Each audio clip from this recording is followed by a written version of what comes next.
Salut les amis, c'est Isa, me voici de retour pour une nouvelle vidéo et aujourd'hui on va voir assez rapidement d'où tu viens et où tu vas dans ta vie au sens large.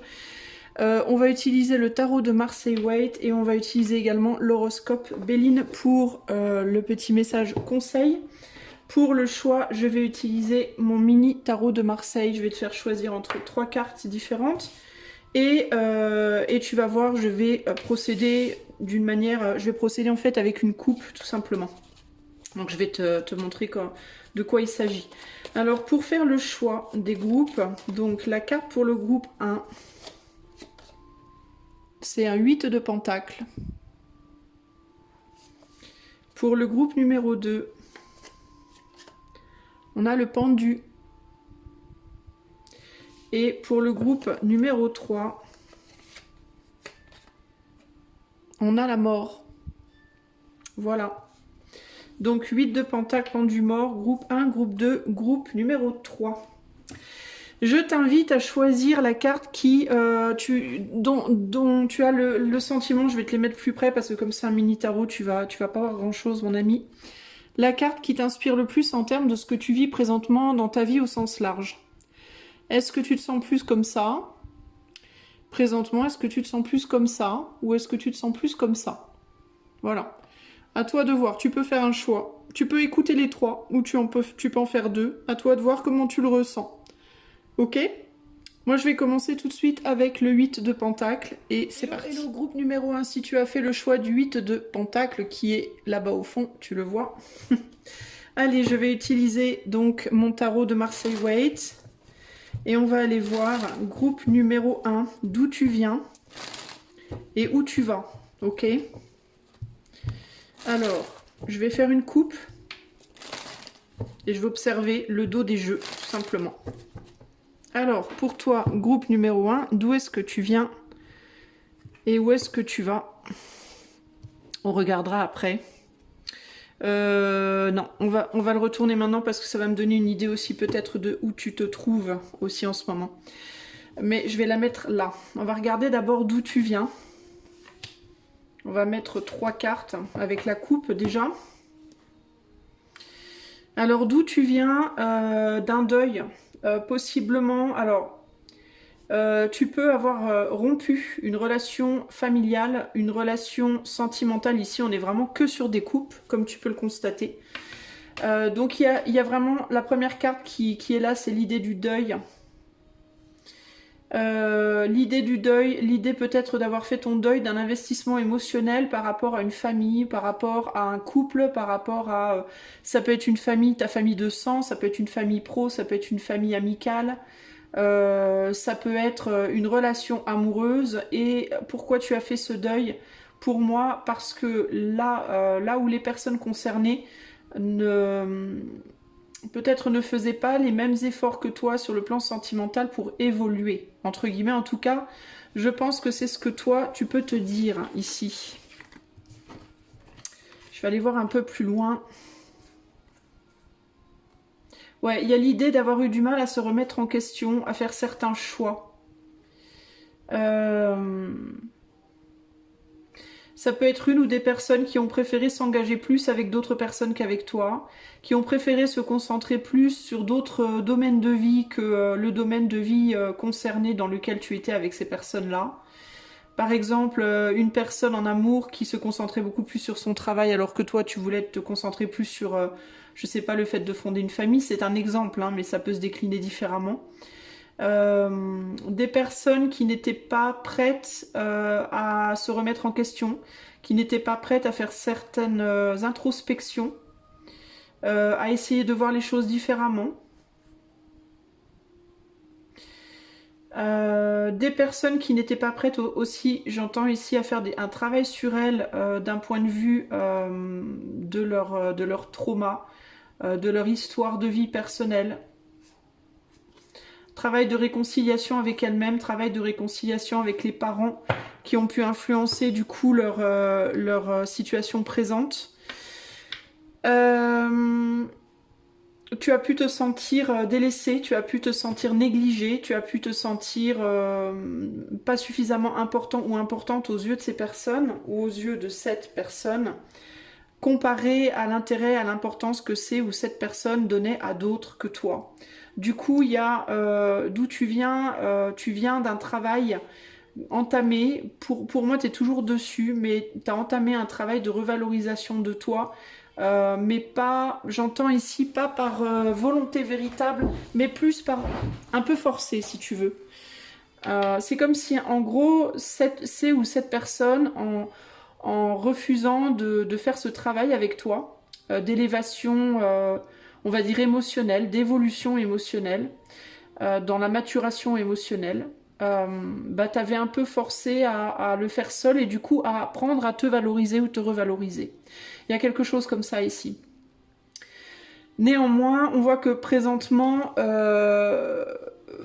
c'est difficile parce que tu n'es pas sûr présentement de pouvoir trouver d'autres personnes avec qui faire ce travail ou d'autres personnes qui auront fait ce travail et avec qui tu pourras, toi, te relier, on va dire, sur quelque chose de stable, de profond et de valeur, dans la valeur que toi tu recherches en tout cas. On voit que ici, derrière toi, dans le présent, on a un 3 de coupe et derrière toi, il y a aussi un 2 de coupe, donc on est sur un 5 de coupe ici et un 5 de coupe ici. Donc tu peux te sentir en ce moment du coup le cul entre deux chaises en mode... Bon, c'est un peu franc-parler, mais tu vois ce que je veux dire. En mode, je quitte quelque chose et est-ce que ce que je vais retrouver, ça sera pas exactement la même chose que ce que je quitte. En fait, il peut y avoir un sentiment du coup chez toi de solitude très forte, mais de solitude au-delà de la solitude physique, mais d'une solitude du cœur, dans le sens où... tu peux avoir le sentiment que jamais tu ne trouveras en fait la personne ou le type de personne que tu cherches et te sentir du coup très très seul dans ta compréhension des émotions, dans ta compréhension des sentiments, dans ta capacité d'évolution sur le plan, je parle en tout cas sur le plan émotionnel, hein. Ça ne veut pas dire que tu as la même capacité ou la même maturité sur d'autres plans de ta vie, mais en tout cas sur le plan émotionnel, il y a vraiment cette idée de mais moi j'évolue, je mûris, j'apprends des choses et j'ai l'impression que les gens autour de moi ne le font pas et du coup je me sens très très seule et j'arrive plus à me relier en fait, j'arrive plus à trouver quelqu'un avec qui me relier. Il y a quelque chose comme ça ici. Comme si tu avais le sentiment que les gens autour de toi, de manière générale, étaient très superficiels d'une certaine manière. Tu vois ici derrière, on a un 3. Si tu l'associes ici avec cette carte, ça nous fait un 8. Et le 8, c'est cette idée, encore une fois, d'émotion en dents de scie. De très grande joie, et puis après très grande déception, très grande joie, très grande déception. Et il y a encore cette idée de j'arrive pas à trouver ce 2-là. Cette équité, d'une certaine manière. Du coup, il peut y avoir le sentiment d'être entouré devant et derrière de 3 de coupe, c'est-à-dire de quelque chose de superficiel, alors qu'en toi, on est sur un 2. Tu vois Et comme si le fait de partager tes émotions avec les autres t'amenait forcément à un deuil, t'amenait forcément à un 5. Et ça, c'est quelque chose qui te perturbe énormément. Donc tu peux beaucoup alterner en ce moment entre des moments où tu te sens à peu près bien, puis des moments où tu te sens vachement seul et vachement triste, parce qu'il y a cette espèce de déception constante en fait. Comme si derrière chaque bonheur, il y avait toujours pardon, une grosse déception. Et une grosse déception parce que peut-être on te demande, toi, toujours de t'adapter aux autres, de donner aux autres, mais les autres ne s'adaptent pas à toi et ne te donnent pas la hauteur de ce que tu donnes et de la manière dont toi tu t'adaptes. Alors moi je ne suis pas en train de valider ce que tu penses, j'essaie simplement de te dire où t'en es, donc tu sauras toi si ça résonne ou pas. Mais tu es là à tort ou à raison, mais en tout cas c'est là que je te vois présentement. On va aller voir où tu vas du coup là. Alors là on a quoi? Là on a un 3 de coupe. On a un 9 de pentacle et on a un 8 d'épée avec un 7 de bâton.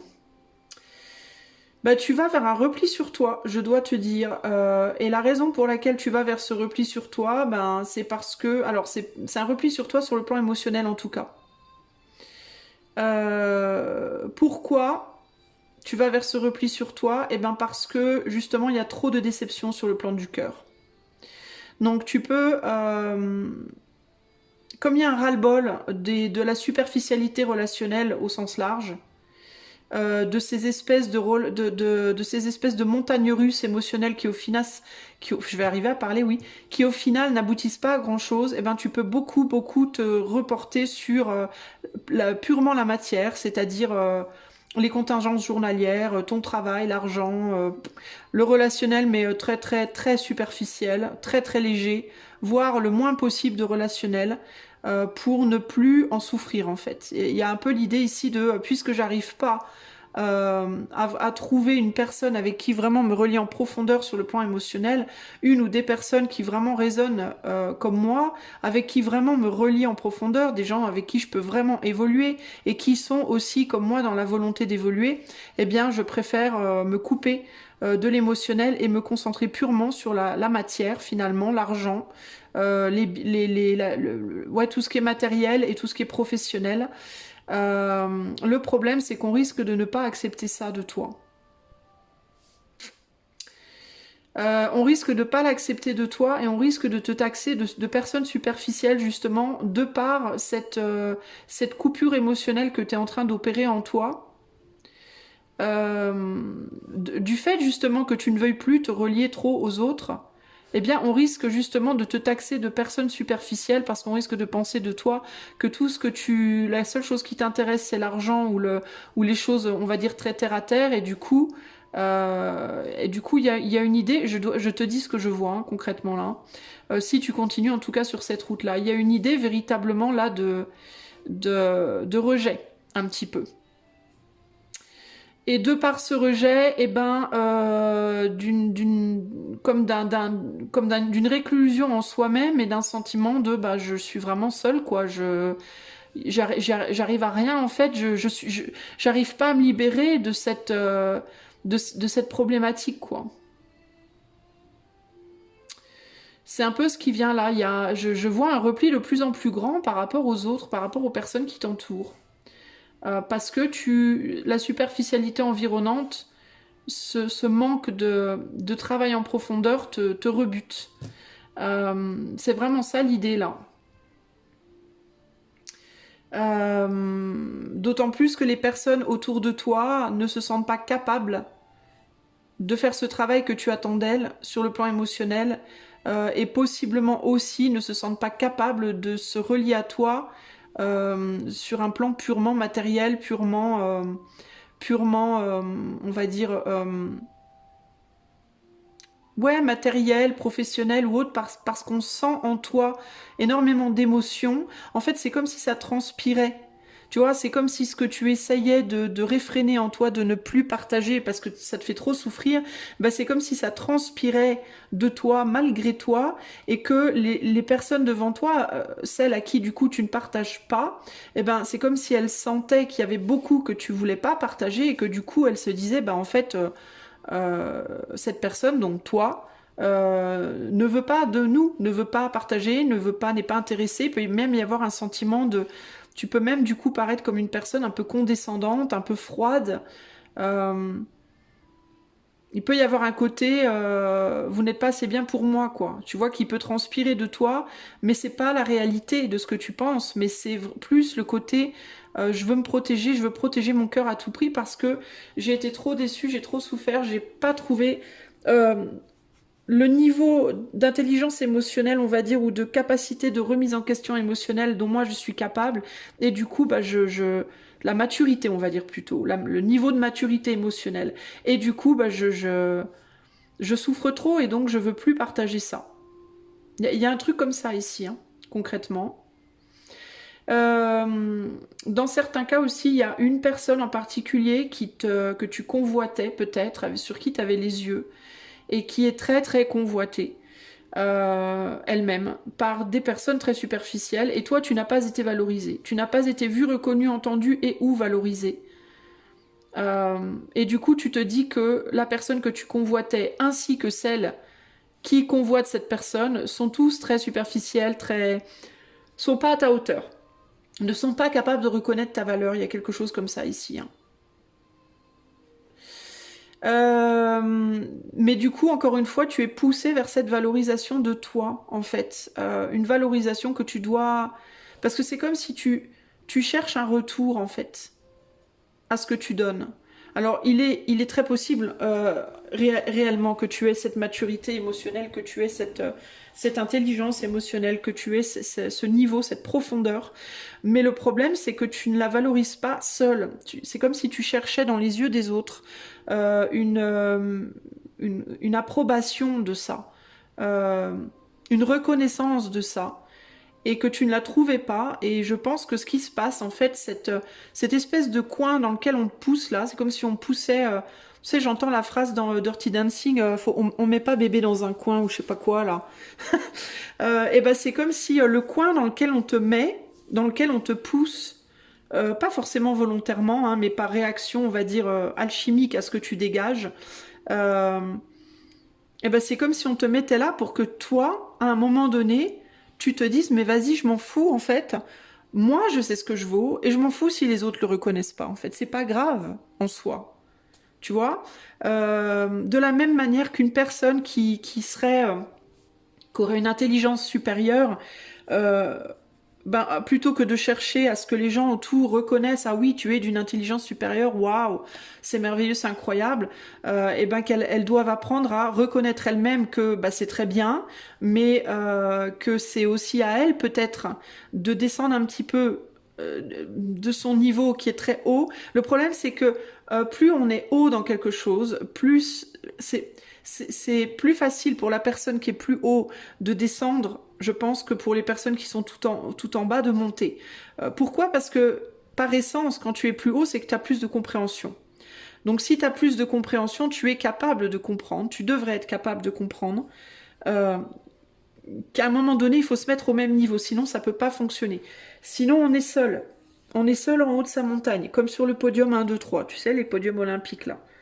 C'est souvent, on voit souvent dans les compétitions, la personne qui est au numéro un descendre d'un grade pour se mettre à la hauteur pour célébrer avec ses amis, 1, 2 et 3.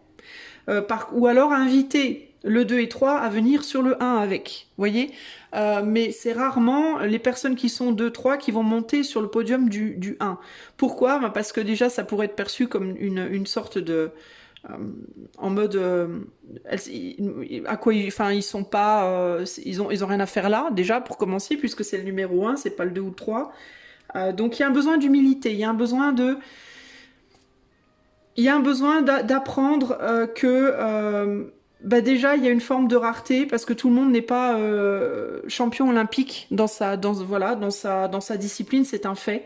Des champions olympiques dans le monde, il n'y en a pas énormément. C'est clairement pas une majorité de gens. Donc forcément, c'est plus difficile pour un champion olympique de rencontrer un autre champion olympique pour discuter championnat olympique que de rencontrer tout un tas d'autres gens. Il y a une idée ici de quand on atteint un certain niveau, ben plus on monte, plus on est seul, quoi. En fait, c'est un fait, en fait, tu vois. C'est un fait. Et donc, il faut l'accepter, parce que c'est juste une logique imparable. L'élévation amène à une forme de solitude. D'ailleurs, quand tu montes au-dessus d'une montagne, t'es seul au-dessus de ta montagne, hein. Même s'il y en a peut-être 5 ou 6 qui vont réussir à monter au sommet avec toi, les plus résistants, les autres, ils n'y arriveront pas. Puis une fois que t'es au-dessus de ta montagne, bah, tu vois le monde entier et tu te dis, waouh, mais t'as un sentiment d'immensité et de possible de fou, mais t'as aussi un sentiment de solitude qui peut être très fort. Et c'est un fait, en fait. Donc c'est plus à toi de descendre qu'aux autres de monter. Sauf que il y a des peurs associées à cette descente, j'ai l'impression. Peur peut-être de perdre tes acquis, peur peut-être de sentiment de solitude. Voilà. Moi, j'ai vraiment cette idée de, je me sens seule en fait. Je me sens seule et j'ai l'impression qu'on me comprend pas vraiment, que voilà, qu'on me reconnaît pas, qu'on me comprend pas, que je dois composer avec des personnes qui veulent pas faire l'effort, qui veulent pas. Et j'ai l'impression que c'est dans une forme comme une forme de rébellion par rapport à ce fait qui t'isole de plus en plus en fait. Donc à un moment donné, je pense qu'il va falloir que tu sois capable, toi, de te dire que ben, malheureusement, toute pièce a son revers, toute médaille a son revers, Et le revers de l'excellence, entre guillemets, peu importe dans quel domaine tu excelles, que ce soit professionnellement, que ce soit émotionnellement, que ce soit spirituellement, que ce soit... C'est une forme de solitude. Alors, qu'est-ce qu'on te conseille du coup pour sortir de cette situation qui te met pas bien, hein. On voit bien que t'es pas bien et que du coup tu essaies de te rabattre sur une situation beaucoup plus terre à terre. T'essayes peut-être de faire preuve d'humilité d'une certaine manière en te rabattant sur, on va dire, les routines, les contingences, la matière, les choses moins, voilà, peut-être moins importantes pour toi au final, mais qui peut-être dans une tentative de te rapprocher. Si j'arrive pas à me relier avec les autres sur le plan du cœur, ben peut-être que sur le plan de la matière j'y arriverai mieux. Ça peut peut-être être ça que tu essayes de faire. Pour autant, on sent en toi peut-être aussi que c'est pas trop là où tu devrais être. Tu essayes peut-être aussi, pour trouver du lien, de te rabaisser ou de te mettre dans des situations qui ne te correspondent pas. Le problème, c'est que ça se sent et il risque d'y avoir des résistances, en fait, par rapport à ça, tu vois? Ouais. Parce que ces gens, les gens à qui tu feras face, ils n'auront pas le sentiment d'être comme toi, en fait. On sent une différence, et c'est pas une différence dans le comportement, c'est une différence dans l'essence, quelque part. Qu'est-ce qu'il faut que groupe 1 fasse pour trouver un bien-être dans la situation? On a quoi? On a la passion. On a le diable, waouh. Et on a la fidélité. Ben,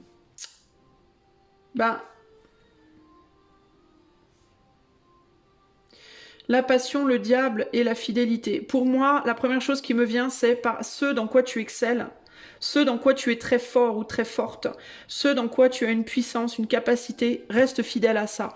Ne te dissocie pas de ton pouvoir pour plaire aux autres, en fait. Parce que si tu fais ça, peut-être en effet que tu seras plus entouré, mais tu seras entouré de vide. C'est-à-dire que moi, j'ai pas la sensation que ça changera grand-chose en termes du sentiment de solitude que tu ressentiras. Parce que ici, c'est comme si on te disait ou tu t'exiles des autres ou tu t'exiles de toi-même. Tu vois? On voit que sur ce diable, on a un côté rouge et un côté blanc, et on voit que sur le chien, on a son ombre également. Donc pour moi, il y a l'idée ici d'être, d'assumer, d'être capable d'assumer justement le côté plus sombre de ta puissance. Tu as une forme de puissance, et il faut que tu apprennes à en maîtriser le côté sombre aussi. Et le côté sombre, bah c'est ça, c'est... ce que ça provoque en toi de difficile, de négatif. Il y a un apaisement ici, il faut que tu trouves la paix dans ta situation. Il faut que tu fasses la paix avec ces deux côtés de toi. Enfin, pas avec ces deux côtés de toi, mais plutôt avec le côté difficile de la personne que tu es, en fait. Et du fait que ce que tu es, d'une certaine manière, t'isole. Pour ne pas ressentir trop fort cet isolement, pour ne pas te sentir seul, tu dois être ton ou ta meilleure amie avant tout. Ça ne veut pas dire que tu trouveras jamais quelqu'un qui reconnaîtra qui tu es. Ça ne veut pas dire que tu ne trouveras jamais un autre champion du monde ou olympique ou une championne avec qui partager. Ça ne veut pas dire que tu n'as aucune chance pour que ça se produise. Mais en attendant, en tout cas, il faut que si tu veux que ça se produise un jour, alors il faut que tu continues ton chemin avec bravoure et avec sincérité par rapport à qui tu es vraiment, sans te travestir, sans essayer de changer ta personne. Parce que le jour où tu croiseras le chemin d'une personne comme toi, il n'y a que comme ça que cette personne saura te reconnaître aussi. Si tu essaies de te placer dans une disposition plus humble pour plaire, pour trouver un environnement, pour te sentir plus solide, plus costaud, plus entouré, tu risques de passer inaperçu si un jour tu croises le chemin d'une personne qui te ressemble. Tu vois? On risque de ne pas te reconnaître. Donc il faut que tu fasses attention à quoi et à qui tu es fidèle ici. Tu vois? Attention aussi à ne pas être fidèle à des gens qui au final te donnent le sentiment que tu dois te travestir pour leur plaire, que tu dois être quelqu'un d'autre pour leur plaire. Attention à qui tu es fidèle et demande-toi d'abord si à toi-même tu es fidèle. C'est vraiment la priorité là. Je regarde s'il y a d'autres choses qui me viennent. Là, on est vraiment dans des relationnels assez superficiels quand même, hein. Aussi bien dans le passé que sur ta route future, si tu continues à essayer de te couper de qui tu es vraiment. Donc il faut vraiment, toi, que tu fasses ce choix entre toi et les autres, en fait. Parce que toi, j'ai vraiment l'impression que tu es face à ça. Moi ou les autres. Est-ce que je me fais plaisir à moi? Est-ce que je me respecte moi? Est-ce que je pense à moi? Ou est-ce que je sacrifie euh, mes capacités, mes valeurs, ma profondeur pour plaire aux autres? Les autres qui, de toute façon, vont me rejeter d'une certaine manière ou pas forcément complètement. Je dis pas que tu vas être complètement seul, mais n'arriveront jamais à accepter ce côté-là de moi, ma vraie vérité, la personne que je suis en profondeur. Et tu vois, c'est intéressant parce que sur ce 8 d'épée, cette femme, elle est habillée en rouge, et le rouge, on le retrouve là. Et ce que tu vas être obligé de museler pour pouvoir trouver ta place, c'est précisément ta puissance, ta passion, la personne que tu es. Est-ce que c'est vraiment ça que tu veux faire, quoi, tu vois? En fait, tu as des choix à faire. Après, ce choix, il reste personnel. Peut-être que pour toi, dans ta vie, c'est plus important d'être entouré par d'autres personnes que d'être fidèle à toi-même. Après tout, il n'y a pas de mauvais chemin. Donc, mais ça, c'est un choix qu'il faut que tu fasses pour et par toi-même. Il n'y a personne d'autre qui peut te dire ce qui est mieux, ce qui est bien ou pas bien, et comment tu dois évoluer. Il faut vraiment que toi, le ressentes au plus profond de toi. Voilà ce que je peux te dire, groupe 1. Donc, à bon entendeur, il y a de l'introspection à faire par rapport à ça. Si tu veux aller plus loin avec moi, tu sais où me trouver, barre de description. Et moi, je te dis à bientôt pour de nouvelles aventures. Ciao, ciao. Groupe 2, si tu as choisi là-bas le pendu, eh bien c'est ton tour. On va aller voir d'où tu viens et où tu vas. D'où est-ce que tu viens, groupe 2, et vers quoi tu vas? On va couper. Et on va retourner les deux. Oula, on a une maison Dieu là. Alors, d'où est-ce que tu viens? On va commencer par ça. Tu viens d'où? Tu viens d'où? Alors, on est beaucoup, toi, sur le pentacle là. Donc, il y a l'idée du travail. Il y a l'idée de l'investissement de soi dans une famille, de l'investissement de soi. Ça peut être dans un business, dans une famille, dans la construction, dans tous les cas, de quelque chose de stable, de solide et d'abondant. Et on dirait que tu as tourné le dos à ça parce que ça n'a pas fonctionné, ou alors ça a fonctionné, mais tu t'es senti très isolé à un moment donné dans ce que tu faisais. Et du coup, tu t'es tourné vers autre chose. Alors ici, on peut avoir typiquement une personne qui change de travail. Une personne qui a été beaucoup à la maison et qui retrouve un travail. Tu as pu être mère de famille. Tu as pu être mère au foyer, père au foyer. Tu as pu être auto-entrepreneur, auto-entrepreneuse. Tu as pu t'investir dans une société, un job. Et là, il y a l'idée de je me détourne de ça et je vais mettre mon pentacle ailleurs, dans un autre travail. Une autre famille, une autre entreprise. Voilà, il y a cette idée de je me détourne pour... Parce que peut-être aussi, là on est sur un 10 de pentacle, il est possible que tu aies eu le sentiment d'avoir atteint une sorte de plateau, tu vois, une sorte de limite en mode je pourrais pas aller plus loin. Voilà, je suis au 10, il y a la fin de quelque chose, ça n'ira pas plus loin. 10 et un 11, le 11 c'est le blocage.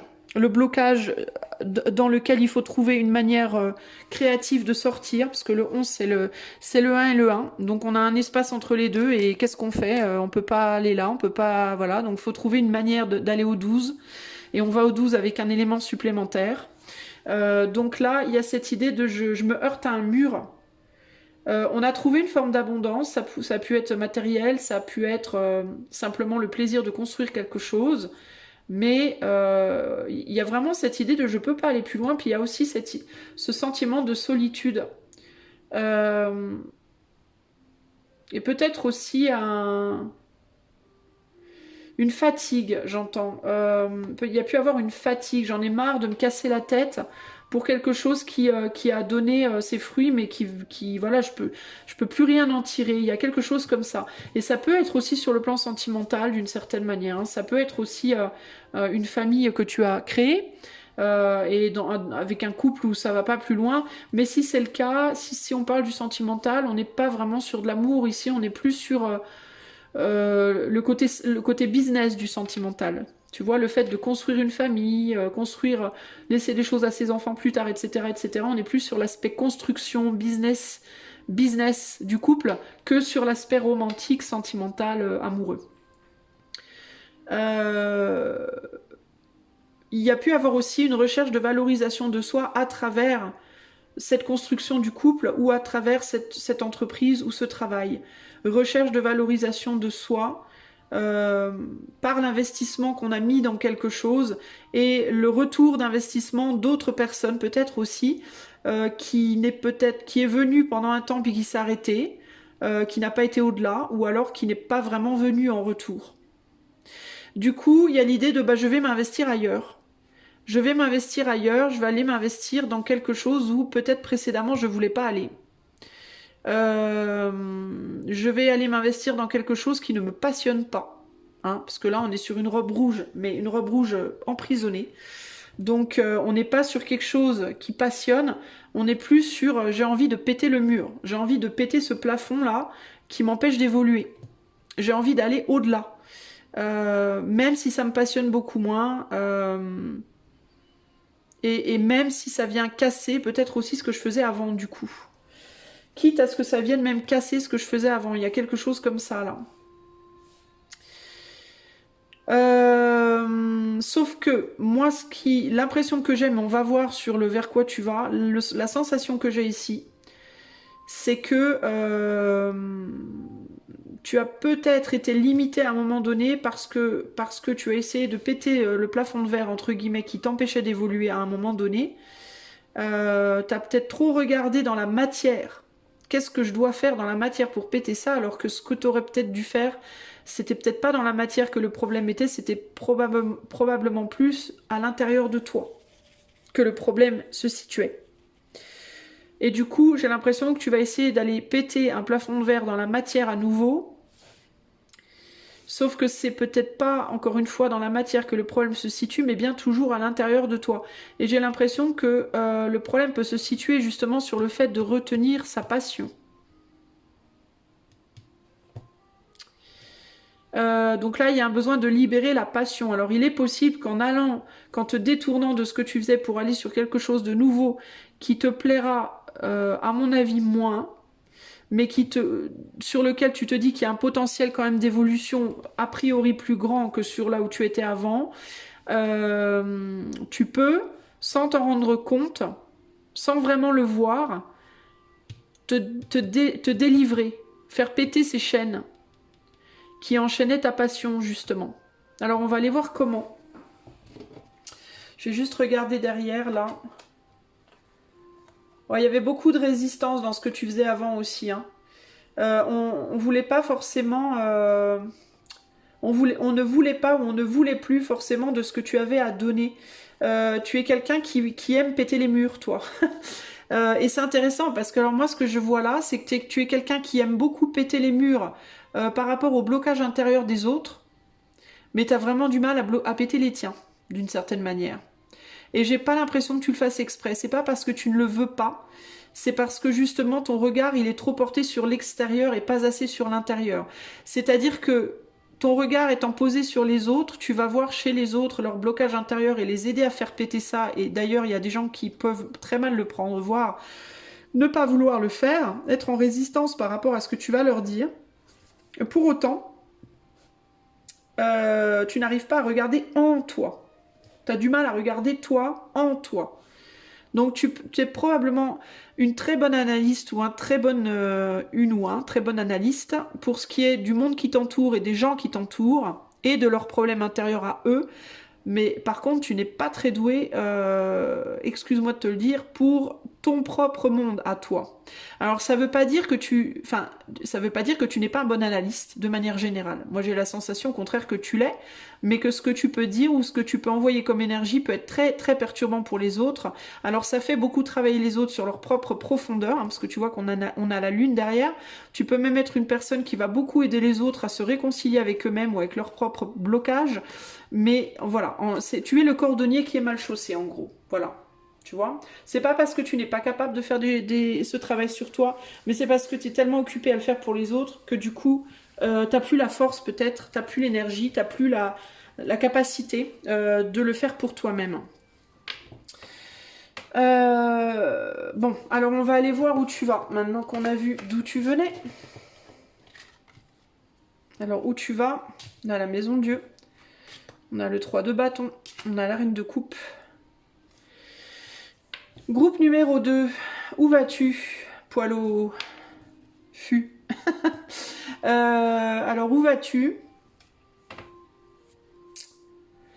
Eh ben, tu vas casser...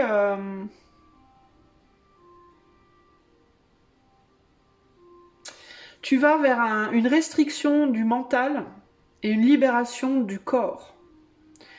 Tu vas vers une restriction de ton monde intérieur, justement, et une libération de ton monde dans le monde extérieur. Vers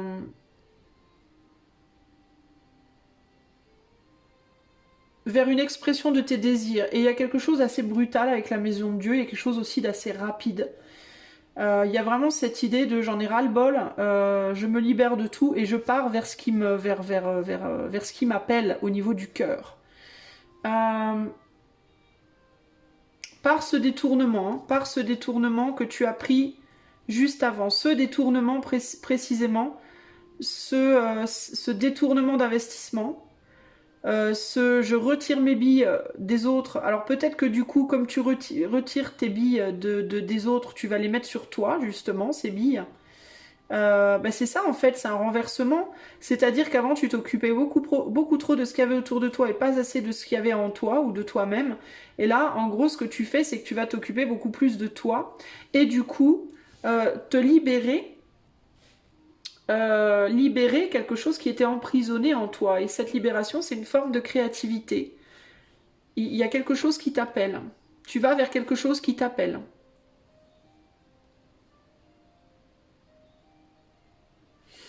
Qu'est-ce que c'est que ce valet-là? Ce valet me perturbe néanmoins un petit peu parce qu'il est juste derrière cette belle reine de coupe prêt à lui trancher la tête, hein, à la Marie-Antoinette là. Et ça m'embête un peu. Alors est-ce que tu vas aller retourner faire ce que tu faisais avant mais ailleurs? Parce que j'ai l'impression que toi, on t'appelle ailleurs. On t'appelle ailleurs, mais que pour aller vers cet ailleurs, il te faut, peut-être même géographiquement, hein, ailleurs, hein, peut-être même assez loin de là où tu te situes présentement.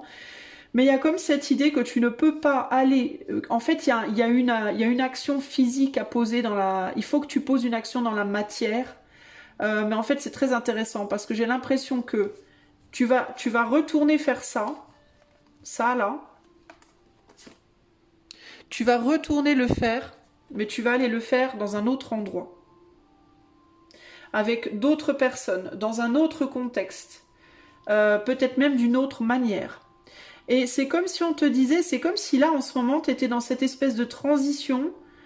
Par exemple, si tu es un cordonnier, tu fais des super chaussures, tu as fait des chaussures à plein de gens, à tous les gens de ta ville, sauf que voilà, il n'y a plus personne dans ta ville à qui faire des chaussures, tout le monde est maintenant bien chaussé. Toi, t'as toujours des chaussures de merde, sauf qu'on te dit, il y a Dieu qui te dit, hey poto, faut que t'ailles faire des chaussures maintenant pour la ville d'à côté. Et alors toi, t'es en mode, bah oui, mais alors attends, moi j'ai pas de chaussures, en fait, je peux pas y aller dans la ville d'à côté. Voilà, et ben donc, tu vas arrêter maintenant de faire des chaussures pour les gens autour de toi, tu vas faire tes chaussures. Et une fois que tu auras tes chaussures aux pieds, tu te barres dans la ville d'à côté et tu reprends ton boulot. Parce que dans la ville d'à côté, il y a des personnes qui ont besoin de toi. Il y a des personnes qui sont dans une forme de danger. Et il va falloir que tu ailles les libérer, que tu ailles les aider. à laisser derrière des comportements compliqués, toxiques, je sais pas quoi, là, En gros, il va falloir que ce que tu faisais avant, que tu ailles le faire ailleurs. D'ailleurs, j'entends le ferrailleur. Peut-être que parmi vous, il y a des ferrailleurs, je ne sais pas. Mais tu peux pas y aller si t'as pas les moyens d'y aller. Et pour avoir les moyens d'y aller, tu dois d'abord travailler sur faire tes propres chaussures. Donc en gros, je ne sais pas ce que tu faisais avant. Est-ce que tu étais père ou mère au foyer et que là on te dit bah maintenant il faut que tu as créé, enfin ton foyer, voilà, ça n'a peut-être pas fonctionné, donc tu t'es détourné de ça, donc on t'a prévu une autre rencontre plus tard avec une possibilité de recréer un autre foyer ailleurs, sauf que pour ça bah, il faut d'abord que peut-être que bah, tu te sépares de ton mari ou de ta femme, que tu trouves un boulot, que tu te refasses une santé émotionnelle, spirituelle, mentale, physique, voilà, que tu te rhabilles un peu, que tu remettes ton petit manteau de séduction, parce que là on voit que la séduction a été complètement emprisonnée et là il la porte très fièrement, ça c'est son côté séducteur, pour pouvoir aller vers une personne qui t'attend en fait. Tu vois, homme ou femme, hein. On ne regarde pas homme-femme parce que c'est irrelevant, comme on dit en anglais. Parce que la dame de coupe, elle représente juste des émotions. Elle représente des émotions intériorisées, qui sont pas extériorisées. Et ça représente la méfiance. Donc il y a une personne quelque part ailleurs qui, une personne ou des personnes qui t'attendent pour les aider en fait à dénouer des choses en eux également. Alors ça peut être par un couple, hein, par la reformation d'un couple avec cette personne. Ça peut être des personnes à guérir. Si par exemple tu étais dans le soin avant puis que tu as quitté le soin pour aller bosser en usine, j'en sais rien. Ça peut être, tu vois, à toi de voir comment ça peut te parler. Mais en fait, il y a cette idée de... ose casser ce que tu faisais et travailler sur toi là maintenant. Parce que tout ce que tu fais pour toi là maintenant, ça va être important pour que tu puisses retourner faire ce que tu faisais avant et que je pense tu as à cœur de refaire. Je pense que c'est quelque chose, ce que tu faisais et que tu as laissé tomber, pour moi c'est quelque chose que tu aimais faire. Mais que tu ne pouvais plus faire. Parce que ça marchait pas ou ça marchait plus ou tu étais arrivé au bout, je ne sais pas. Et donc il peut y avoir en toi une amertume, un côté merde, j'ai pas envie de faire autre chose, une difficulté. Ça peut te paraître comme quelque chose de difficile et de brutal, le fait de devoir te détourner, parce que ça te manque probablement ce que tu faisais. Il y a cette idée, par exemple, pour revenir au cordonnier, tu peux te dire, ben moi j'ai pas envie de me faire des chaussures à moi je veux faire des chaussures aux autres. C'est ça ma passion, c'est de faire plaisir aux autres, c'est de m'occuper des pieds des autres, pas des miens. Et là on te dit oui, mais il faut que tu t'occupes de te faire des chaussures parce que tu dois faire un trajet pour aller à la ville d'à côté. Tu comprends ? Et une fois que tu y seras, alors tu pourras reprendre ce que tu faisais avant. Tu comprends ? Donc il y a une période pour toi difficile, une période où bah déjà il faut que tu lâches quelque chose que tu veux pas lâcher, que tu n'as pas envie de lâcher, parce que c'est quelque chose que tu as le sentiment, dans lequel tu peux avoir le sentiment de j'aurais pu faire mieux, j'aurais pu faire plus, ça aurait pu aller plus loin, même si on s'est heurté à un plafond de verre, même si on s'est heurté à une fin entre guillemets, mais on aurait pu aller plus loin, ça aurait pu fonctionner. Oui, mais pas dans l'état. Voilà. Et puis c'est plus le moment, c'est plus le temps. Et puis il y a autre chose qui t'attend. Peut-être qu'un jour tu y reviendras, on ne sait pas, mais dans tous les cas, pour le moment, il y a autre chose qui t'attend. Et donc tu dois accepter cette maison de Dieu et cette nouvelle créativité qui passe par un sacrifice. Tout 3 implique toujours un sacrifice. Parce que dans toute création, il y a une destruction, tout simplement. Pour aller vers quelque chose de nouveau qui t'attend patiemment. Alors, quel est le conseil pour toi, groupe numéro 2 ?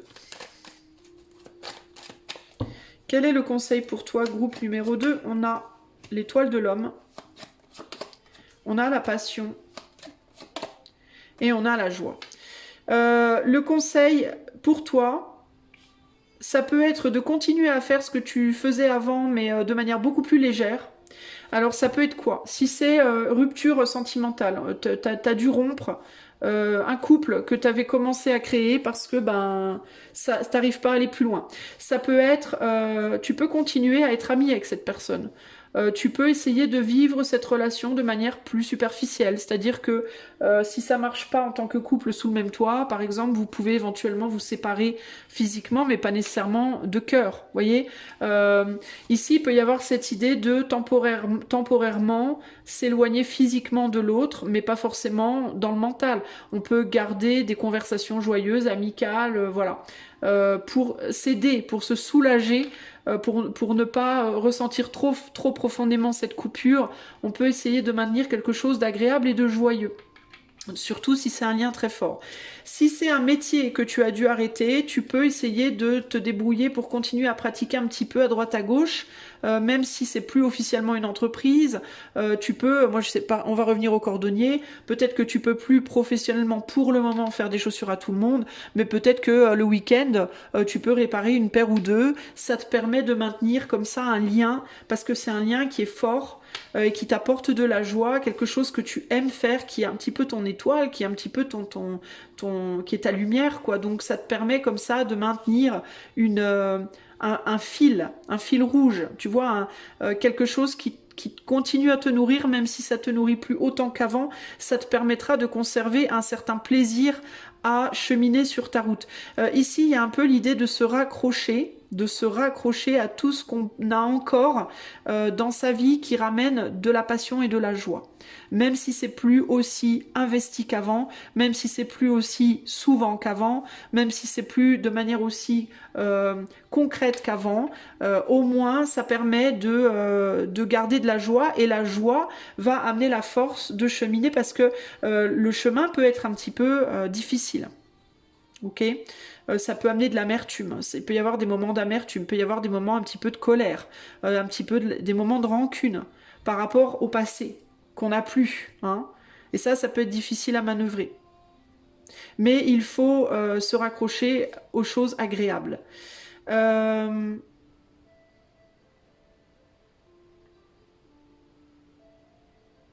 Il y a vraiment cette idée ici, même dans le cadre d'un couple qui serait physiquement séparé. Il faut essayer de trouver la joie chacun de son côté. On peut garder un lien éventuel, mais il est bien aussi de se concentrer quand même plus sur retrouver de la joie chacun de son côté avec les gens qui nous entourent, parce que c'est pas gagné, quoi, qu'à un moment donné on se retrouvera. Ça peut, mais peut-être aussi que non. On sait pas en fait encore là où on va. C'est-à-dire qu'un jour peut-être on peut revenir à la ville de base, et puis peut-être qu'un jour on reviendra pas. On sera peut-être amené à voyager plus loin, donc on sait pas trop. Donc c'est délicat la situation là.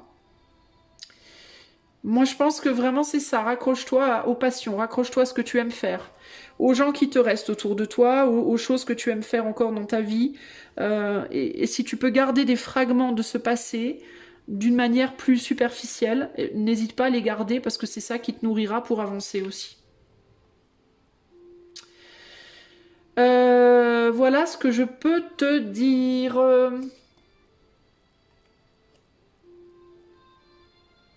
Dans certains cas aussi, il peut y avoir l'idée de, j'entends là, euh, une passion qui n'a pas fonctionné peut faire place à une autre passion qui avait été mise au placard. Par exemple, tu adorais faire des chaussures, mais tu aimes aussi beaucoup la peinture. Ça rime. Eh bien, tu peux, par exemple, te dire que le fait d'avoir lâché les chaussures, parce que pour le moment, il faut que tu t'occupes que des tiennes, te permet d'avoir du temps pour développer ou redévelopper une autre passion que tu avais peut-être mis au placard, qui était la peinture. Alors peut-être que tu peux continuer à fabriquer tes chaussures, et quand tu as du temps libre, tu peux aussi faire des peintures pour ces gens qui ont plein de chaussures maintenant mais qui n'ont pas de peinture, tu vois. Et du coup, c'est encore quelque chose qui peut te nourrir également. Il y a aussi la nécessité d'ouvrir son cœur, d'oser ouvrir son cœur aux autres personnes, à d'autres activités potentielles, d'avoir le courage de le faire, même si on y va doucement, même si on y va protégé, armuré et avec de la méfiance. avoir le courage de s'ouvrir à d'autres personnes. Parce que ce qu'on faisait avant, ce sur quoi on s'investissait avant, bah, c'est juste plus... c'est plus viable aujourd'hui. En tout cas, d'un point de vue de l'éther, c'est plus du tout ce qu'on te demande. Tu as fait... C'est comme s'il y avait eu une mission qui avait été terminée là. Tu vois, c'est comme si tu avais fini une mission. Que ce soit un couple, que ce soit un travail. Ok ? Voilà pour toi, groupe numéro 2. Donc, j'espère que ce message saura te trouver. N'hésite pas si tu as besoin de moi en privé. Et je te fais des bisous. Et je te dis à bientôt. Ciao, ciao. Groupe numéro 3, si tu as choisi la mort. Allez, c'est parti. On va aller voir d'où tu viens, où tu vas. Et on va essayer de te donner un petit conseil. Alors, pour le groupe numéro 3. D'où est-ce que le groupe numéro 3 vient et vers quoi le groupe numéro 3 va? Ah.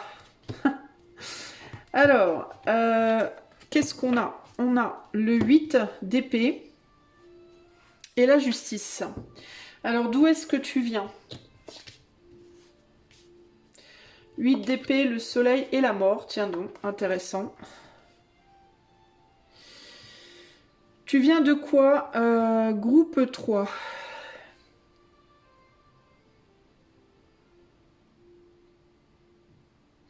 Il y a l'idée de défrichage vraiment avec cette carte-là et de défrichage de liens, comme le fait de couper des liens qui sont pas bons, qui sont plus bons, pour faire place à autre chose. Il me vient vraiment comme quelqu'un qui défricherait des champs de blé, qui couperait les blés dans un champ pour tous les blés mûrs, pour avoir la visu sur tous les blés qui resteraient, qui seraient pas encore totalement mûrs, ou le contraire, ou alors d'enlever tous les blés qui ont été moisis ou qui sont pas encore complètement mûrs pour ne laisser debout que ce qui est mûr. Il y a quelque chose comme ça ici. Et il y a un travail en cours d'ailleurs. Il y a un travail qui a été fait, alors qui est en cours ou qui a été fait, mais j'ai l'impression que c'est encore en cours. J'ai pas l'impression que ce soit encore complètement terminé là. On dirait que tu es dans une espèce de tri, dans un travail de tri. Et ça fait longtemps pour moi. Parce que tu vois, j'ai l'impression que la mort, c'est ce gars-là, là. J'ai l'impression que c'est le même gars, mais qu'il est en train de se transformer en squelette. Donc il peut y avoir un travail qui a été fait depuis longtemps. Peut-être de réconciliation avec soi. De couper les... Tu vois, d'éplucher l'oignon, entre guillemets, toutes toutes les pelades de l'oignon pour arriver au centre de quelque chose. Et je crois que ce centre, c'est quelque chose qui est bloqué. Et qui doit être la justice, tu vois, avec son épée, elle s'apprête à trancher ses liens. Donc il y a quelque chose qui doit être mis à jour. J'ai le sentiment comme une chirurgie, le fait d'ouvrir quelque chose pour aller voir à l'intérieur et pour aller au cœur du problème. Mais il y a cette idée qu'avant d'arriver au cœur du problème, bah, faut peler. Alors, ça me fait penser, bon, ça va peut-être vous paraître glauque, mais c'est ce qui me vient, donc je vous le dis, parce que c'est pas pour rien que ça me vient, mais ça me fait penser à une césarienne. Ça me fait penser à... Ouais, ça me fait penser à une césarienne pour délivrer des enfants. Ça se fait pas comme ça, quoi. C'est pas genre un coup de bistouri et paf, ça sort. Il y a plusieurs... Enfin voilà, je veux pas vous dégoûter ou quoi, mais je sais pas si vous avez, vous déjà, si vous savez comment se procède une césarienne, mais il y a plusieurs épaisseurs à couper avant d'arriver aux enfants, quoi. C'est pas genre on coupe la peau et paf, on y est. C'est plus compliqué que ça. Et ça prend un certain temps, c'est pas quelque chose d'ultra... Enfin, j'imagine que c'est pas trop compliqué d'y arriver, mais c'est long à refermer. Enfin, le processus entier est quand même assez long, mais bref. En gros, ici, il y a cette idée de... il faut couper plusieurs choses pour arriver au nerf de la guerre, entre guillemets, et c'est douloureux, forcément. Et il y a quelque chose qui a besoin d'être délivré. Et j'ai l'impression que ça s'est pas fait naturellement et qu'il a fallu y aller un peu en mode césarienne, quoi. Vous voyez? Il a fallu trancher des choses. Et ça crée forcément des transformations. Ça va transformer le corps de la maman à jamais. Il y aura cette cicatrice toute sa vie après ça. Et puis ça a forcément un impact, quoi. Mais ça permet de délivrer les enfants. Ça permet de mettre au monde quelque chose qui n'a pas été mis au monde de manière naturelle. Donc toi, il est possible, groupe 3, que tu aies une propension à avoir du mal à mettre au monde des choses. Et pas seulement sur le plan de l'enfantement, mais de manière générale. C'est-à-dire que tu peux avoir une grande fertilité en termes créatifs, tu peux être très capable de créer des choses, mais par contre, ça peut être très très difficile pour toi de mettre au monde tes créations. Et le problème qui se passe, qu'est-ce qui se passe quand on n'arrive pas à mettre au monde? Ben, ça devient dangereux pour soi et pour l'enfant. Ça peut tuer la mère et l'enfant. Globalement, si l'enfant n'arrive pas à sortir du ventre, ben, il meurt au bout d'un moment. Hein. Il peut pas vivre dans le ventre ad vitam aeternam, puis la mère également. On est bien d'accord. C'est-à-dire que ça devient potentiellement létal, quoi. Donc, qu'est-ce qu'on fait? Ben, on y va. On va chercher à la manière un peu dure, on va dire. Et le truc, c'est qu'après, il faut se remettre. Il faut retrouver un équilibre après ça. Et ça va prendre aussi beaucoup, beaucoup de temps selon la personne. Et puis, ça peut être un vrai trauma également.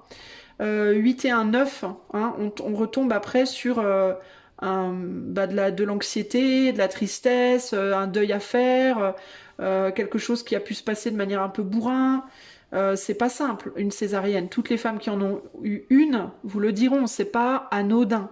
Alors évidemment, toutes les femmes le vivront de manière différente, certaines le vivront mieux que d'autres, mais dans tous les cas, ce n'est pas quelque chose d'anodin. Donc toi, je pense, groupe 3, que tu viens que tu es encore, j'ai envie de te dire, moi j'ai pas la sensation que tu en sois sorti en fait encore. J'ai l'impression que tu as dû donner naissance à quelque chose dans la douleur, que tu as dû donner naissance à quelque chose et que ça t'a trauma. Tu vois? Alors, c'est pas nécessairement des enfants, ça a pu être des enfants, mais ça a pu être aussi une partie de toi, une création artistique, quelque chose sur lequel tu as travaillé très longtemps et que tu as dû, à un moment, c'est quoi donner naissance? Ben, c'est relâcher dans le monde, laisser partir. Tu as travaillé longtemps dessus, tu as fait quelque chose de très beau, et hop, tu l'offres au monde. C'est ça, hein, la naissance concrètement. Hein. Et ça, c'est très dur pour toi d'offrir au monde.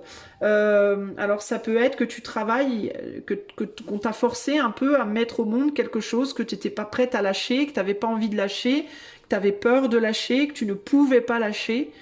Un couple, une réalisation artistique, professionnelle, une partie de toi tout simplement qui avait besoin d'être montrée au monde, une capacité que tu avais, et ça a été un petit peu peut-être forcé, un petit peu bousculé, et il te faut maintenant retrouver l'équilibre par rapport à ça, et c'est pas forcément simple.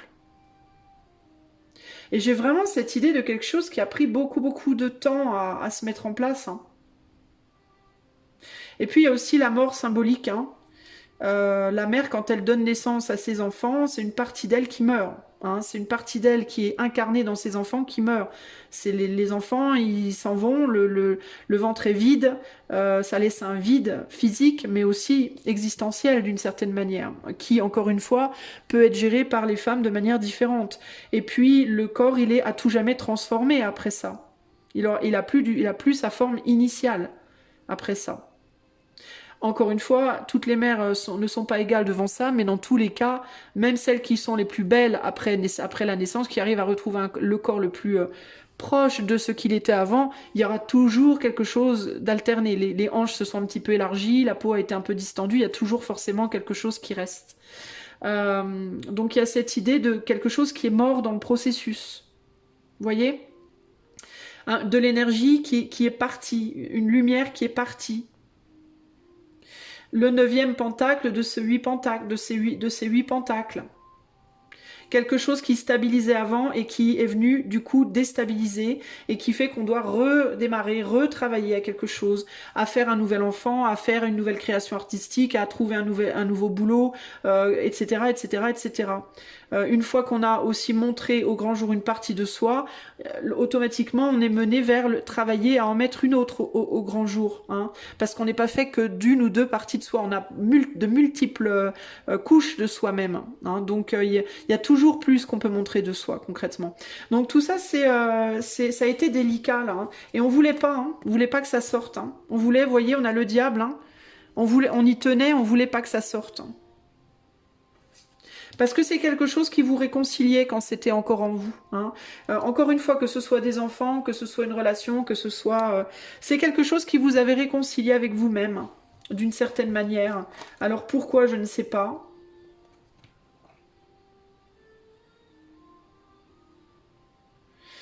C'est étrange. Ça me fait penser à... Vous savez à quoi ça me fait penser, ce gros pentacle là au niveau du ventre et tout, et au diable, et on a le 6 de coupe derrière, on a des jolies cartes derrière là.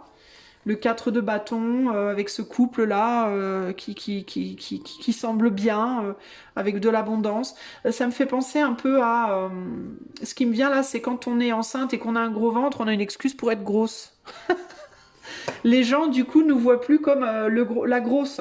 On nous dit oh, cette belle femme enceinte, regardez comme elle est belle et en bonne santé. Vous voyez ce que je veux dire? Et donc, quand on a, par exemple, quand on est d'un naturel, on va dire un peu plus bien en chair, on va dire. Bah peut-être que souvent avant la grossesse on se fait un peu critiquer parce qu'on est un peu trop ronde, et puis une fois qu'on est enceinte, ah bah tout à coup plus personne nous critique parce qu'on est enceinte et c'est normal, vous voyez, donc on est juste belle en fait. Et quand l'enfant sort, ah ben d'un seul coup on est plus normal à nouveau, vous voyez. Donc il y a ce côté comme si les enfants ou cette création artistique ou ce boulot ou cette relation, vous avez à un moment donné validé comme étant entière, entier, parfait, magnifique, tout super, et que du moment où vous avez relâché cette création, où vous avez mis au monde cette chose magnifique, et bien d'un seul coup, vous n'étiez plus valide d'être aussi beau, aussi belle, aussi magnifique, aussi je sais pas quoi qu'avant, voyez. Donc il y a un côté comme ça, avant j'étais légitime, maintenant je me sens illégitime. Et c'est pas nécessairement le regard des autres, c'est votre regard à vous, très probablement. Donc là, il y a quelque chose qui n'est pas guéri, les amis du groupe 3. Alors, on va voir du coup vers quoi vous allez maintenant. Justice, 10 d'épée, et ouais. Hein. Justice, 10 d'épée et le 5 de bâton. Bah, vous allez vers le fait d'affronter. Hein. Il faut clôturer un cycle psychologique là. 8, 9, 10 et 11. 8, 9, 10, 11. Et vous êtes vers la fin d'un processus de guérison mentale par rapport à quelque chose qui a été relâché dans le monde, une création qui a été relâchée dans le monde, mais vous n'êtes pas encore au bout. Et est-ce que vous êtes allé trop tôt essayer de courir un marathon alors que votre cicatrice de césarienne, elle est encore fraîche? Vous voyez ce que je veux dire? Est-ce que vous voulez aller trop vite? C'est ce qui me vient là, les amis du groupe 3. Vous vous empressez de couper les liens, il y a une idée d'empressement qui du coup amène beaucoup de douleur. C'est comme si vous augmentiez votre douleur en fait. Hein. Vous allez éventuellement retrouver une légèreté, vous allez éventuellement retrouver une joie et une stabilité. Hein. Ça vient vers vous. Mais moi, il me vient cette tension là.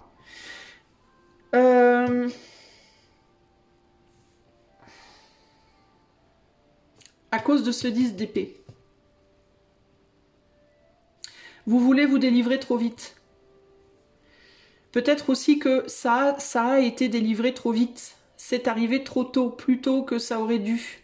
Et il se peut qu'en vous, il y ait encore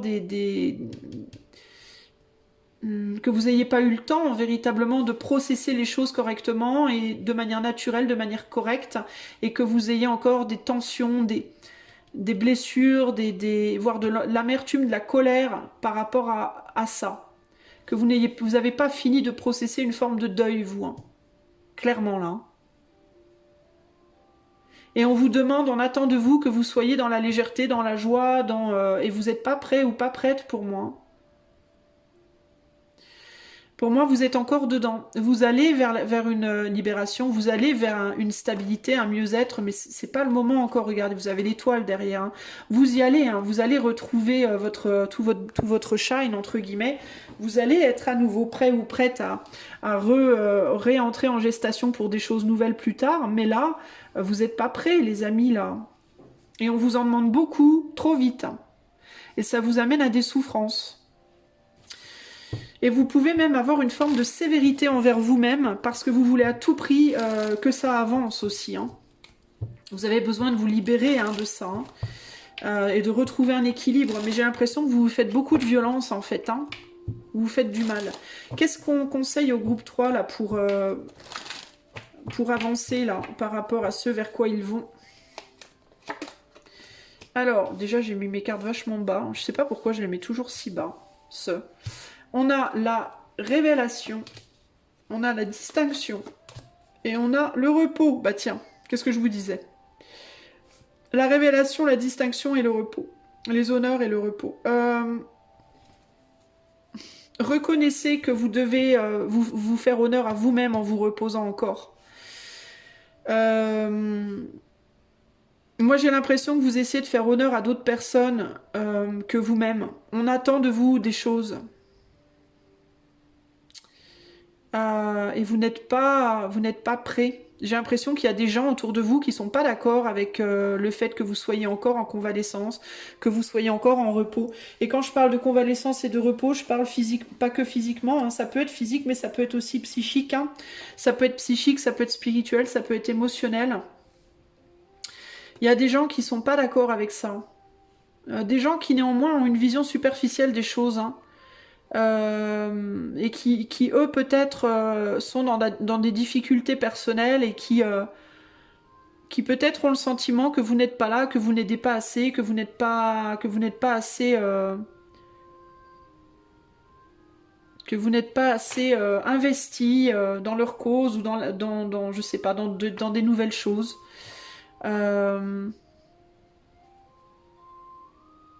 Des gens qui attendent que vous en fassiez autant que vous soyez à la même hauteur à un investissement idéal, que vous soyez aussi stable que physiquement, émotionnellement, psychiquement, etc.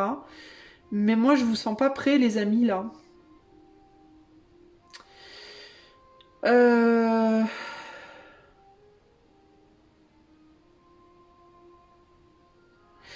Vous voyez ici aussi avec ces habits, là, il y a l'idée qu'on a les habits, mais on n'a pas le corps. Hein. Vous pouvez être en train d'essayer de vous donner une apparence de quelqu'un de solide, mais vous n'êtes pas solide.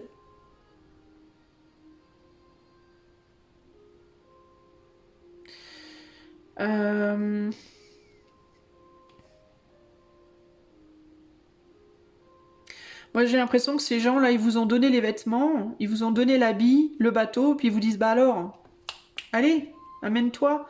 Et vous avez vraiment du mal à sortir de la chambre pour vous habiller puis monter dans la barque quoi. Hein. C'est douloureux pour vous en fait. C'est vraiment douloureux pour vous de le faire.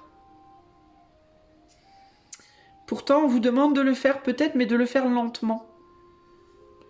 Moi j'ai l'impression que ce qu'on vous dit ici, parce qu'avec le repos on n'est vraiment pas dans quelque chose de rapide, hein. Moi j'ai l'impression que ce qu'on vous dit ici c'est essayer peut-être de mettre les vêtements, essayez peut-être de monter dans la barque, mais ne vous amusez pas à ramer comme un taré, hein. Par contre. Hein. Est-ce que groupe 3 doit bouger, là, doit monter dans ce bateau-là? Oui. Oui, ça serait bien de monter dans le bateau. Mais on est sur le blossom. Et le blossom, c'est quelque chose qui est en train de s'ouvrir. On n'est pas sur l'image, elle est ouverte, grand ouverte. Mais on est sur quelque chose de frais, pour moi, de nouveau. Donc, j'ai pas le sentiment qu'on voit... Et puis, on est sur quelque chose de superficiel. On n'est pas sur quelque chose de lourd ici. Il y a un besoin de retrouver sa valeur de soi. Il y en a le foyer. Et j'ai l'impression que vous n'avez pas du tout envie d'y aller. Hein. Vous avez envie de rester au chaud. Hein. De rester au chaud parce que quand vous êtes au chaud, vous êtes dans l'équilibre, vous êtes bien. Vous êtes confortable. Vous rêvez de mettre un jour ce costume pour pouvoir monter dans la barque et aller faire autre chose, mais on n'est pas encore sur quelque chose de... on n'est pas sur une action concrète. Et je pense que ce qu'on vous dit, c'est que ça serait pas mal de commencer à le faire, même si vous n'y allez pas à fond les balais. Vous voyez on a l'union ici. Ouais, il y a des gens qui vous attendent, clairement. Hein. Et l'union, c'est aussi les désirs et les actes. Donc peut-être de commencer à vous activer un petit peu pour aller dans la direction de ce que vous voulez dans la vie, de ce que vous voulez faire, la direction de la resociabilisation des gens, du monde, du travail éventuellement, de vos rêves, clairement. On a un empereur ici, dans certains cas, si vous êtes célibataire, il y a quelqu'un qui vous attend, quelqu'un qui est seul, qui peut vous attendre là. Mais j'ai l'impression qu'on vous dit, il faut pas non plus que vous laissiez les autres vous pousser trop fort. Et il faut pas non plus ne rien faire. Il y a un juste milieu. Et oui, c'est douloureux. Clairement, vous êtes encore dans la douleur. La bonne nouvelle, c'est qu'on est sur un 10 d'épée. Et le 10 d'épée, c'est la fin. C'est la fin de la douleur. C'est-à-dire vous êtes au maximum de votre douleur, vous ne pourrez pas aller plus loin. Après la douleur, vient la convalescence, c'est de moins en moins douloureux et on peut commencer à aller vraiment bosser un peu plus dur, faire des choses un peu plus compliquées. Mais il y a un besoin quand même de s'activer et la raison de ça, c'est parce qu'il faut aussi que vous retrouviez une estime de vous-même. Il faut que vous soyez capable de reprendre votre costume et d'aller briller à nouveau dans le monde, et peut-être même d'aller refaire un enfant plus tard, hein, c'est même pas peut-être, hein, ce sera pas forcément un enfant, mais de reprendre une nouvelle relation, de recréer une nouvelle œuvre d'art, de refaire un enfant, pourquoi pas, de recréer quelque chose qui sera en gestation et qui sera à nouveau donné au monde, mais c'est comme si on vous disait, il faut maintenant, la période de convalescence, on est sur la fin. Et il faut maintenant réussir à se relever, à sortir du lit. Et c'est comme si vous étiez à l'hôpital et on vous disait, votre corps, il est suffisamment guéri maintenant pour que vous puissiez commencer à sortir, à aller dehors, vous balader. Alors vous allez dire, non mais moi je suis encore trop en souffrance. Et on va vous dire, oui, certes, la douleur, elle va encore être là. Mais si vous voulez que la douleur parte, il faut aussi stimuler le corps. Parce que sinon, ça peut pas partir. Vous voyez ? Alors, il est possible que dans le passé, on vous ait pas mal poussé. On vous ait trop vite poussé à vous guérir et que du coup, ça vous a doublement impacté et que ça a rendu votre convalescence encore plus longue que prévu. Mais en fait, il faut pas non plus ne plus vouloir sortir du lit. Il faut trouver un juste milieu entre le trop rapide et le trop lent. Voyez, sortir de ça, parce que vous avez fait un blocage à un moment donné psychologique par rapport à ça, à la convalescence après que l'enfant ou que quelque chose de vous, une création de vous ait été délivrée au monde. Ça peut être tout type de création, c'est pas nécessairement artistique ou un enfant, ça peut être, je vous dis, un travail que vous avez effectué, une idée que vous avez formée, que vous avez lâchée au monde, une partie de vous-même que vous avez enfin révélée, etc., etc., etc. Ça peut être plein de choses, une création. Mais vous avez eu un trauma à un moment donné par rapport à quelque chose que vous avez créé dans le passé et qui a été délivré trop vite, trop tôt, trop fort. Vous n'avez pas eu le temps de vous remettre. Du coup, ça vous a doublement impacté. Et maintenant, vous galérez, vous avez peur. Il y a comme une peur d'y retourner. Vous voyez ? Donc vous prenez tout votre temps, vous avez pris tout votre temps et c'est bien, mais vous êtes maintenant dans trop de temps. Donc il faut commencer à sortir du lit, il faut commencer à refaire face au monde, il faut commencer à se réouvrir à d'autres possibles doucement, sans y aller brutus, mais doucement. Ok ? Voilà pour vous, groupe 3, ce que je pouvais vous dire. J'espère que cela vous aidera sur votre cheminement. Si vous voulez une session avec moi en privé, vous savez où me trouver dans les commentaires. Moi, je vous fais des bisous et je vous dis à bientôt. Ciao, ciao.